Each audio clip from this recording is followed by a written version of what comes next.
Hello friends, my name is Lekhraj Meena. मैं अभी bank में काम कर रहा हूँ एज ए मैनेजर। मैं 2018 बैच का सेलेक्टेड हूँ और 2019 से पोस्टेड हूँ। मैंने बैंक के कई एग्जाम पास कर रखे हैं और हाल ही में मैं अभी स्केल 2 में सेलेक्टेड हुआ हूँ हरियाणा से। और इससे पहले भी मेरा सिलेक्शन हुआ है। जैसा कि आपने सुना होगा कि बैंक की एग्जाम हर साल होती है। एक तो आरआरबी में होती है, एक पीएसबी में होती है, एसबीआई में होती है। उस सब पर हम चर्चा करते हैं। देखिए, सबसे महत्वपूर्ण बात है कि हमें सिलेक्शन कैसे होगा, क्योंकि सिलेक्शन कराना है तो उसके लिए तो बहुत मेहनत करनी पड़ेगी। आप जानते ही हो कि आज के ज़माने में कितना कितना ज़्यादा कंपटीशन बढ़ गया है। और मैं आपको कुछ चीज़ें बता देता हूँ, कुछ चीज़ें मैं आपकी क्लियर कर देता हूँ कि आपको क्या पढ़ना है, क्या नहीं पढ़ना। तो बेसिकली क्या होता है, बैंक परीक्षा देने की जो एलिजिबिलिटी होती है, सबसे पहले हमें उस पर बात करनी चाहिए कि मतलब एलिजिबिलिटी होती है ये अलग अलग हो सकती है, क्योंकि आईपीएस, एसबीआई और आरबीआई के अनुसार थोड़ी भिन्न हो सकती है। आईपीएस जैसे, इसमें हम सबसे पहले डिस्कशन करेंगे एजुकेशन क्वालिफिकेशन के बारे में। एजुकेशन क्वालिफिकेशन क्या चाहिए हमें इसमें, तो सिंपली पहले 12th से भरे जाते थे क्लर्क के फॉर्म, लेकिन अब सारे में ग्रेजुएशन कर दिया गया है। ग्रेजुएशन से आप किसी भी यूनिवर्सिटी से ग्रेजुएशन हो आपकी और किसी भी स्ट्रीम में हो, तो आप ये फॉर्म भर सकते हैं कि इसमें कितना परसेंट चाहिए। तो इसमें परसेंटेज के लिए कुछ जरूरी नहीं है, क्योंकि परसेंटेज का क्राइटेरिया ये है कि इसमें पासिंग मार्क जरूरी होता है। और जो आरबीआई की एग्जाम होती है उसमें आपको 60% मार्क चाहिए होते हैं, और एस टी एस सी के लिए वो 55% चाहिए होते हैं। तो जिसके 60% होते हैं वो आरबीआई के फॉर्म भी भर सकते हैं, और जिसके 55 S T S C OBC के होते हैं, सॉरी ओबीसी के नहीं, S T S C PWD के होते हैं, तो वो आरबीआई 50% मार्क के साथ आरबीआई ग्रेड बी का फॉर्म भर सकता है। लेते हैं एज का क्राइटेरिया होता है इसमें 20 साल से 30 वर्ष एसबीआई पीओ के लिए और आईपीएस पीओ के लिए। 20 साल से उम्र मिनिमम होनी चाहिए आपकी और 30 साल मैक्सिमम होनी चाहिए। एस सी एस टी के लिए ये 35 हो जाता है, सॉरी। अब क्लर्क की बात करें, क्लर्क की उम्र होती है 20 से 28 साल की होती है। 20 से 28 साल के बीच में आप क्लर्क का फॉर्म भर सकते हैं, चाहे आईपीएस क्लर्क हो चाहे एसबीआई क्लर्क हो। उसके अलावा जो एसबीआई पी और आईपीएस पी हो, उसमें आपकी उम्र होनी चाहिए 20 साल से 30 साल के बीच में। आरबीआई ग्रेड की बात करें तो 21 साल से 30 वर्ष के बीच में इसको भर सकते हैं। इसमें क्राइटेरिया होता है छूट का गवर्नमेंट रिजर्वेशन कैटेगरी के अनुसार आयु में छूट दी जाती है, जिसमें एस सी एस टी के लिए 5 साल की छूट है और ओबीसी के लिए 3 साल की छूट है, और 10 से 15 वर्ष की छूट होती है विकलांग के लिए होती है। मैं इसमें एक बात और आपको क्लियर कर देना चाहता हूँ। जो आईपीएस क्लर्क की एग्जाम होती है और एसबीआई क्लर्क की एग्जाम होती है, उसमें आपको क्षेत्रीय भाषा का ज्ञान होना जरूरी है, क्योंकि क्षेत्रीय भाषा के अनुसार फॉर्म भरे जाते हैं। अगर आपको हिंदी नहीं आती है और आप साउथ से भर देते हैं, अदर स्टेट से भर देते हैं जिसमें हिंदी नहीं बोली जाती है, तो वहां पे आपका जो कैंडिडेटरी है वो। लेकिन सबसे पहले जो जरूरी है, 1 साल में आप 2025 में नौकरी लगना चाहते हैं तो उसके लिए सबसे ज्यादा जरूरी है वो है डिसिप्लिन। डिसिप्लिन आप रखोगे तो आप, मैं गारंटी देता हूँ, आप 2025 में बैंक की नौकरी निकाल लोगे। डिसिप्लिन होता है तो कंटिन्यू कंटिन्यू जो आप रणनीति के थ्रू आप पढ़ाई करते हो, तो उसमें वो आपको बहुत बेनिफिट मिलता है। इसके अलावा आपको एक स्टडी प्लान होना चाहिए, ताकि आप रोज वो प्लान है उसको फॉलो कर सको। और मात्र 6 महीने में, मैं कह रहा हूं आपसे, मात्र 6 महीने में आपको एक अच्छी जॉब मिल जाएगी। इसके परीक्षा पैटर्न और सिलेबस की बात कर लेते हैं। तो परीक्षा पैटर्न में तो इसमें प्री एग्जाम होता है, मेंस एग्जाम होता है और इंटरव्यू होता है। प्री और मेंस एग्जाम सारे में होते हैं। अब बात करते हैं आईपीएस, पीएसबी, आरआरबी और एसबीआई की। तो सबसे पहले हम आरआरबी की बात करते हैं। आरआरबी में, आईपीएस क्लर्क में आपकी केवल प्री और मेंस एग्जाम होगी। आईपीएस, आरआरबी, पीओ की बात करते हैं तो इसमें आपको प्री एग्जाम होगी, मेंस एग्जाम होगी और इंटरव्यू होगा, क्योंकि इंटरव्यू के नंबर भी इसमें बहुत मैटर करते हैं। क्लर्क में इंटरव्यू नहीं है, पीओ में इंटरव्यू है। बात करते हैं एसबीआई की। एसबीआई क्लर्क में भी सेम प्री और मेंस एग्जाम होते हैं क्लर्क में। एसबीआई पीओ में आपकी प्री, मेंस और इंटरव्यू होता है, ग्रुप डिस्कशन भी होता है, उसमें जीडी भी होता है।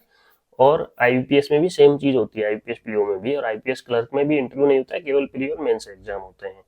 इसके अलावा बात करते हैं स्केल 2 स्केल 3 की जो आरआरबी में आती है, आजकल और भी आने लग गई है। हर बैंक अपनी लोकल वैकेंसी, लोकल जोन पे वैकेंसी निकालने लग गया है एसबीआई सीबीओ में। तो उसमें आपको केवल एक एग्जाम लगती है और इंटरव्यू होता है, तो उसमें आपकी प्री एग्जाम नहीं लगती है। तो फिलहाल वो तो एक्सपीरियंस बेस पे होती है, तो उसकी हम बात नहीं करते हैं। अभी हम बात करते हैं फ्रेश वैकेंसी की। सिलेबस में 5 सब्जेक्ट होते हैं, math, reasoning, English, GK, general awareness, banking awareness, computer awareness. English और हिंदी, हिंदी का ऑप्शन आपको आरआरबी में मिल जाएगा। आईपीएस आरआरबी में आपको एक ऑप्शनल मिलेगा, आप हिंदी सेलेक्ट कर सकते हो और इंग्लिश सेलेक्ट कर सकते हो। अगर आपकी इंग्लिश वीक है तो आप हिंदी सेलेक्ट करके एग्जाम दे सकते हो। मैं भी हिंदी मीडियम से हूँ, तो मैंने भी हिंदी सेलेक्ट करके हिंदी से पेपर दिया था। और जो इंग्लिश मीडियम का है वो इंग्लिश, उसमें ऑप्शन आते हैं, या तो आप हिंदी सेलेक्ट कर सकते हो या इंग्लिश सेलेक्ट कर सकते हो।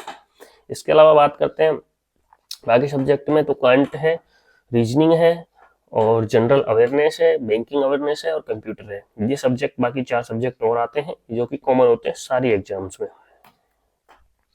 इसके बाद हम बात करते हैं कि इन सबको कैसे हम कवर करें, इन सबको कैसे हम पढ़ें ताकि हमारी एग्जाम है जो एक बार में ही निकल जाए, एक बार में हम पास हो जाए। तो इसके लिए दोस्तों आप केवल 3-4 महीने की तैयारी करो। पहले प्लान बनाओ, महीने वाइज प्लान बनाओ। पहले बेसिक को कवर करो, बेसिक को कवर करो, उसके बाद में आपको सभी विषय की नींव मजबूत करनी है, क्योंकि बेसिक क्लियर हो जाएगा तो आपको, आप एडवांस लेवल में तभी जा पाओगे जब आपकी बेसिक क्लियर होगी। और इसमें आपकी सबसे इम्पोर्टेंट बात होती है रेगुलरिटी, प्रैक्टिस। प्रैक्टिस आप जितनी करोगे उतनी आपकी स्पीड बढ़ेगी। एक्यूरेसी भी एक्यूरेसी मेन चीज है, लेकिन स्पीड बहुत मैटर करता है, क्योंकि इसमें टाइम सेक्शनल वाइज होता है। आजकल हर एग्जाम में सेक्शनल वाइज आने लग गया है, तो इसलिए सेक्शनल वाइज एग्जाम होती है, तो आपकी स्पीड बहुत मैटर करती है। तो स्पीड आपको बना के रखने के लिए आपको प्रैक्टिस करनी पड़ेगी। सिलेबस है वो हम डिस्कस कर लेते हैं।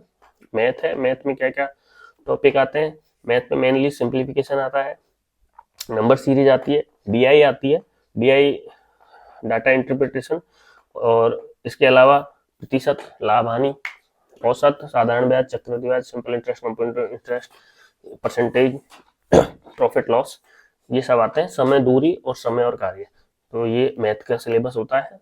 इसके बाद बात करते हैं हम रीजनिंग की।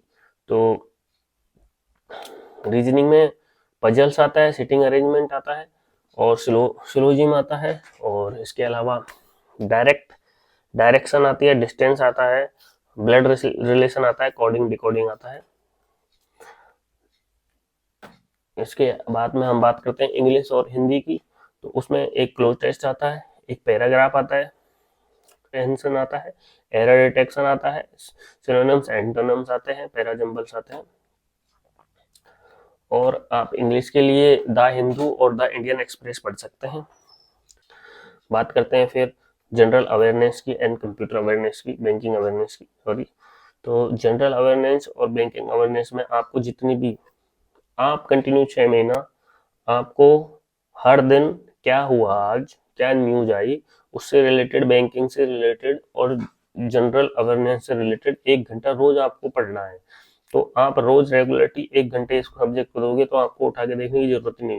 इसमें मेन चीज होती है, जो होती है आर्थिक शब्दावली होती है, और बजट से रिलेटेड आर्थिक नीतियां जो होती हैं, फाइनेंस से रिलेटेड जितनी भी चीजें होती हैं, उन सब के बारे में पूछा जाता है। सरकार की जो भी योजनाएं चल रही होती हैं, गवर्नमेंट की स्कीम होती है, आरबीआई के सर्कुलर होते हैं, तो इनसे रिलेटेड सारी चीज़ें आती हैं।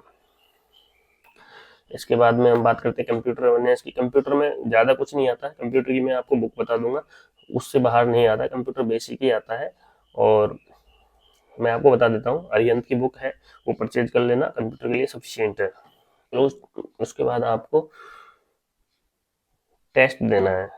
जैसे आप टेस्ट दोगे, मॉक टेस्ट देने से आपकी प्रैक्टिस प्रैक्टिस है, वो आपकी प्रैक्टिस करते रहोगे तो आपकी स्पीड ऑटोमेटिक बढ़ जाएगी, आपकी एक्यूरेसी भी बढ़ेगी और स्पीड भी बढ़ेगी। इसलिए आप मॉक टेस्ट पे जरूर ध्यान देना। एक बार सिलेबस सब पढ़ लो, उसके बाद मॉक टेस्ट रेगुलर चालू कर देना, हफ्ते में कम से कम 2 बार मॉक टेस्ट देना।